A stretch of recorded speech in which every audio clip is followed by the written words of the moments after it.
اسلام کے فائدے تفصیلی خلاصہ۔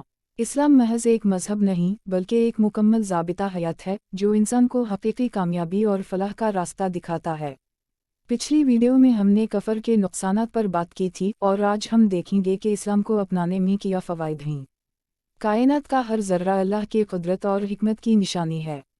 ہر چیز ایک مکمل نظام اور قانون کے تحت چل رہی ہے جو اس بات کی گواہ ہے کہ اس کا ایک خالق اور مالک ہے۔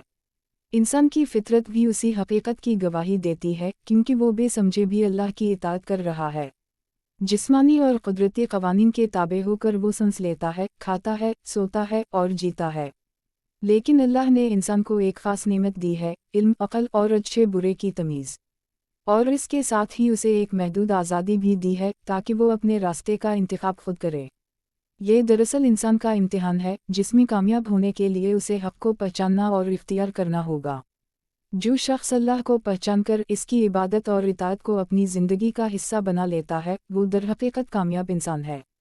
وہ صرف دنیا میں ہی عزت اور سربلندی نہیں پاتا بلکہ آخرت میں بھی سرخرو ہوتا ہے، کیونکہ وہ صحیح علم حاصل کرتا ہے، اپنی عقل کو صحیح راستے پر لگاتا ہے اور نیک و بد کی پہچان کے مطابق اپنی زندگی گزارتا ہے۔ ایسا شخص ہر علم و فن میں مہارت حاصل کرتا ہے مگر کبھی راہ حق سے نہیں ہٹتا۔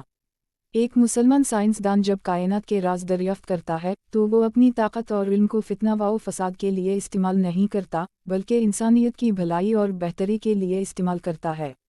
وہ سمجھتا ہے کہ علم اللہ کی عطا ہے اور اس کا صحیح استعمال بھی اللہ کی رضا کے مطابق ہونا چاہیے۔ یہی سوچ اسے ایک کافر سائنسدان سے مختلف بناتی ہے جو اپنی عقل اور سائنسی ترقی کو غرور اور تباہی کے لیے استعمال کرتا ہے۔ اسلامی تعلیمات کے مطابق ایک مسلمان تاریخ، سیاست اور معیشت میں بھی کامیاب ہوتا ہے کیونکہ وہ ان علوم کو صحیح نیت اور درست مقصد کے ساتھ حاصل کرتا ہے۔ تاریخ سے وہ یہ سیکھتا ہے کہ کن اسباب سے قومیں ترقی کرتی ہیں اور کن وجوہات سے زوال پذیر ہو جاتی ہیں۔ معیشت میں وہ ایسے اصول اپناتا ہے جو صرف اس کے ذاتی فائدے کے لیے نہیں بلکہ پورے معاشرے کی بہتری کے لیے ہوتے ہیں۔ سیاست میں وہ ظلم، ناانصافی اور کرپشن سے بچتے ہوئے عدل اور انصاف پر مبنی نظام قائم کرتا ہے۔ وہ کسی انسان کو دوسرے انسان کا غلام نہیں بننے دیتا اور حکمرانی کو اللہ کی امانت سمجھ کر انجام دیتا ہے۔ ایک سچا مسلمان اخلاق کے معاملے میں بھی سب سے بہتر ہوتا ہے۔ وہ کسی پر ظلم نہیں کرتا، کسی کا حق نہیں مارتا اور ہمیشہ سچائی، دیانت داری اور انصاف کو ترجیح دیتا ہے۔ وہ جانتا ہے کہ یہ دنیا ایک امتحان گاہ ہے اور ہر چیز کا حساب دینا ہوگا، اس لیے وہ اپنی زبان، ہاتھ، آنکھ اور دل کی ہر حرکت کو اللہ کے احکامات کے مطابق ڈھالتا ہے۔ وہ برائی سے بچتا ہے، نیکی کو فروغ دیتا ہے اور کسی بھی قیمت پر حق کا ساتھ نہیں چھوڑتا۔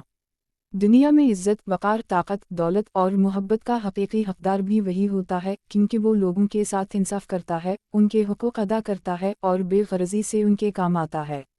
اس کی سچائی اور دیانت داری کی بدولت لوگ اس پر بھروسہ کرتے ہیں اور اس کی عزت کرتے ہیں۔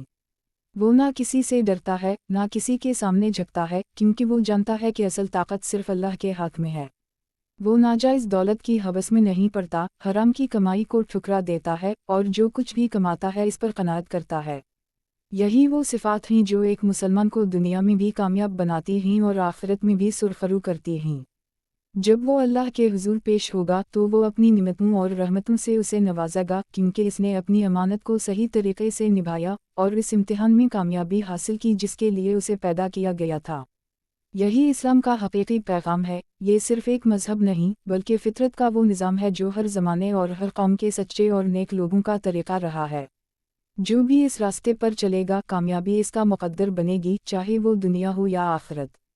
انشاءاللہ اس کے بعد ہمارا آنے والا ٹاپک ہوں گے ایمان اور اطاعت کے بارے میں 2 سے 3 ویڈیوز، اس لیے ہمارے ساتھ رہے۔